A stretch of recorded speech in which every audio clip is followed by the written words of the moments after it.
তুমি তৃণমূলকে চোর বলছো, আবার তো তৃণমূলকেই দলে নিচ্ছ।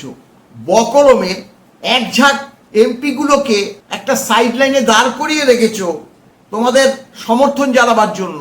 এটা কি একটা সংসদীয় গণতন্ত্রের রাজনীতি হতে পারে?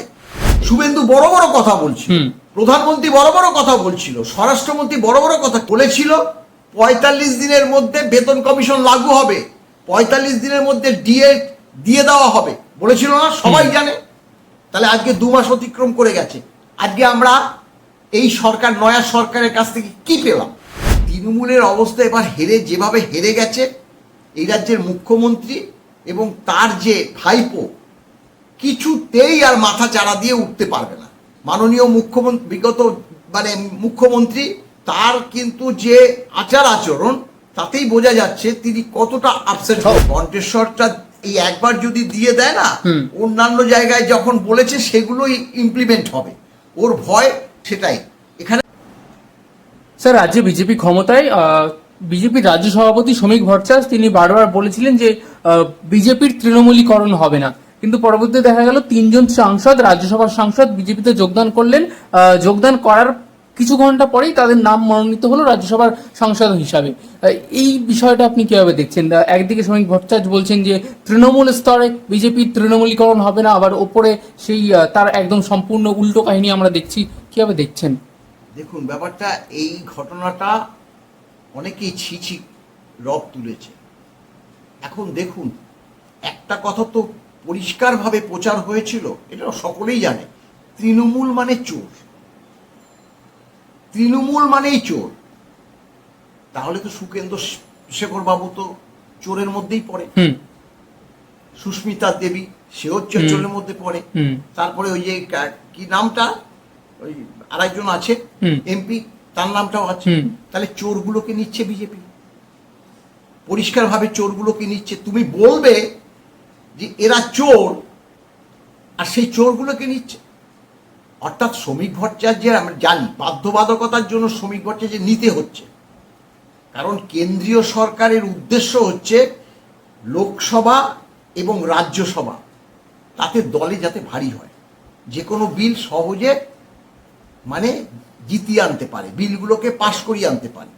এখন ঘটনাটা হলো কি, এটা যত করবে না তত কিন্তু আবারও মাথা চাড়া দিয়ে উঠবে। বর্তমানে যতটুকু তৃণমূল আছে, তৃণমূল আর অনেকেই বলবে তৃণমূল ভালো ছিল তার থেকে। তুমি তৃণমূলকে চোর বলছো, আবার তো তৃণমূলকেই দলে নিচ্ছ। বকলমে এক ঝাঁক বিধায়ককে তোমরা আশ্রয় দিচ্ছ, এমপি গুলোকে একটা সাইড লাইনে দাঁড় করিয়ে রেখেছো তোমাদের সমর্থন জানাবার জন্য। এটা কি একটা সংসদীয় গণতন্ত্রের রাজনীতি হতে পারে? একটা দেখুন, বিধায়ক হোক বা এমপি হোক, তারা তো ভোটে লড়ে, ভোটে লড়ার পর ব্যক্তিগত স্তরেও অনেকে ভোট দেয়, দলীয় স্তরেও অনেকে ভোট দেয়। তাহলে যে বিধায়ক বা লোকসভার ক্যান্ডিডেট যারা আসে ভোট চাইতে, অনেকের সঙ্গে ব্যক্তিগত সম্পর্ক থাকে, তারা আসে, বাড়িতে আসে। ধরুন না, এখানকার বিধানসভার যে ক্যান্ডিডেট, সে আমার বাড়িতে এসছে, পরিচিত, তাকে বসেছে, তাকে একটু চা খাইয়েছি, সব করেছি, ভোটের সময় তাকে ভোটটা দিয়েছি, আমার ভোটটা দিয়েছি, সে তখন অন্য দলে চলে গেল। এটা কোন নীতি? তাহলে অনেক ঘটনা আছে যেগুলোকে এমন একটা পর্যায়ে রাজনীতিক নেতারা নিয়ে চলে যায় না, তাদের প্রতি ঘৃণা হয় পরিষ্কার না। এই বর্তমান রাজনীতি তো সেই দিকে এগোচ্ছে। একদম, তো এদেরকে সম্মান জানাতে হয়, ইচ্ছে করে রাজনীতির মান তো সেই দিক দিয়ে পড়ে যাচ্ছে। একদম একদম পরিষ্কার। রাজনীতি থেকে যারা বিচার বুদ্ধি শিক্ষাগত যোগ্যতা কিছুটা থাকে, তাদের পিছনে থাকা উচিত, পরিষ্কার কথা। আশ্চর্য ব্যাপার, শুভেন্দু বড় বড় কথা বলছিল, প্রধানমন্ত্রী বড় বড় কথা বলছিল, স্বরাষ্ট্রমন্ত্রী বড় বড় কথা কি বলছিল, তাদের যে ম্যানিফেস্টোতে ওই সংকল্পপত্র বলে তাদের, আবার তারা সংকল্পপত্র বলেছিল ৪৫ দিনের মধ্যে বেতন কমিশন লাগু হবে, ৪৫ দিনের মধ্যে ডিএ দিয়ে দেওয়া হবে বলেছিল না? সবাই জানে। তাহলে আজকে 2 মাস অতিক্রম করে গেছে। আজকে আমরা এই সরকার নয়া সরকারের কাছ থেকে কি পেলাম ডিএটা 20% দেবে, সেটা নিয়ে চলে গেছে অক্টোবরে। তার মধ্যে তো 4% পূর্বের যে সরকার ঘোষণা করেছিল, 4% এপ্রিল মাস থেকে ঘোষণা করেছিল ডিএ। মানে একটা সরকার কন্টিনিউ প্রসেস, মানে একটা সরকার চলে যায়, সেখান থেকেই হাল ধরে আর একটা সরকার জিতে এসে। তাহলে 4% ডিএ বিধানসভায় যখন ঘোষণা করেছিল, এই সরকারের উচিত ছিল না যে 4% ডিএটা অন্তত দিই? আমরা তো ভেবেছিলাম 4-এর সঙ্গে আরো 4 যোগ করে 8% ডিএটা এপ্রিল মাস থেকে দেবে। 8% ডিএ যদি এপ্রিল মাস থেকে দিত, তাতে যা আমরা লাভবান হতাম, ওই একসঙ্গে 20% ডিএ অক্টোবরে দিয়ে তার থেকে সেটা আমাদের কম হবে। বেশ কিছুটা গ্যাপ তৈরি হচ্ছে। হ্যাঁ, ওখানে তো April May June July August September October, April May June July August September October 7 মাস পেতাম, 8% 7 মাস করে পেতাম। আর অক্টোবর আসলে 20% একবারে অক্টোবর মাসে পাবো। হিসাব করে দেখবেন, কারণ ডিএ হচ্ছে পৌনঃপৌনিক। ডিএ একবার যখনই ঘোষণা করা হয়, সেটা প্রত্যেক মাসে দিয়ে যেতে হয়। তাহলে আমরা কি পেলাম? কিচ্ছু পেয়েছি? বেতন কমিশন বলছে ডিসেম্বরে লাগু, মানে রিপোর্ট দেবে। আরে বেতন কমিশন, আমরা জানি না বেতন কমিশন কি? মাননীয় মুখ্যমন্ত্রী শুভেন্দু অধিকারী নাও জানতে পারে, তাকে তো বোঝাবে।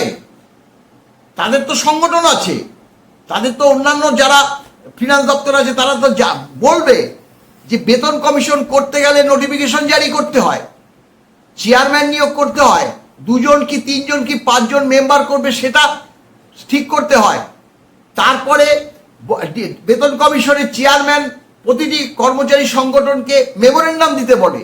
তারপরে শুনানি হয়, বিচার বিশ্লেষণ করে, কেন্দ্রীয় বেতন কমিশন দেখে, তারা যেভাবে বেতনটা সংশোধন করে সেইভাবেই বেতনটা সংশোধন করে ওয়েস্ট বেঙ্গল, মানে পশ্চিমবঙ্গ সরকারেরও বেতন কমিশন। তাহলে এখানে হয়ে যাবে এক 27 থেকে মানে বেতন কমিশন লাগু হয়ে যাবে। আমাদের কি মনে করেছে? স্যার, এই ডিএ মামলাতেই দেখা গেছে বিজেপি একাধিকবার তৃণমূলের বিরোধিতা করেছে, একাধিক কটাক্ষজনক মন্তব্য করেছে, আর এই সময় তৃণমূলকেই তাদের ঘরে টানছে ভালো তৃণমূল বলে। ওই যে বললাম, যে যায় লঙ্কায় সে হয় রাবণ।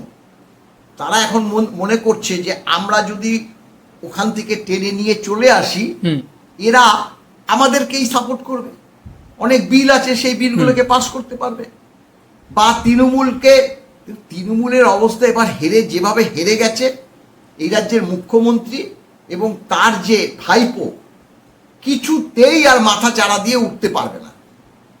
মাননীয় মুখ্যমন্ত্রী তার কিন্তু যে আচরণ, তাতেই বোঝা যাচ্ছে তিনি কতটা আপসেট। অভিষেক বন্দ্যোপাধ্যায় পালিয়ে বেড়াচ্ছেন তার কণ্ঠস্বরের নমুনা না দিয়ে। এবার তো কণ্ঠস্বর তো একদম পরিষ্কার বলে দিয়েছে 15 জুলাই দিতেই হবে। কণ্ঠস্বরটা দিলে, মানে এই একবার যদি দিয়ে দেয় না, অন্যান্য জায়গায় যখন বলেছে সেগুলোই ইমপ্লিমেন্ট হবে। ওর ভয় সেটাই। এখানে তো পরিষ্কার বলছে, এখানে তো প্রকাশ পাবেই। কারণ আইন কি বলে, আইন তুমি যেখানেই তুমি মাইকে পুয়াও না কেন, এটা যে তোমারই গলা, সেটা বিচার ব্যবস্থা একদম 100% কনফার্ম হতে চায়। তাই সেটা গলার স্বরের নমুনাটা পরীক্ষা করার কথা বলে। এটা 100% সত্যি জানে। এখন ইডি সিবিআই কি করছে?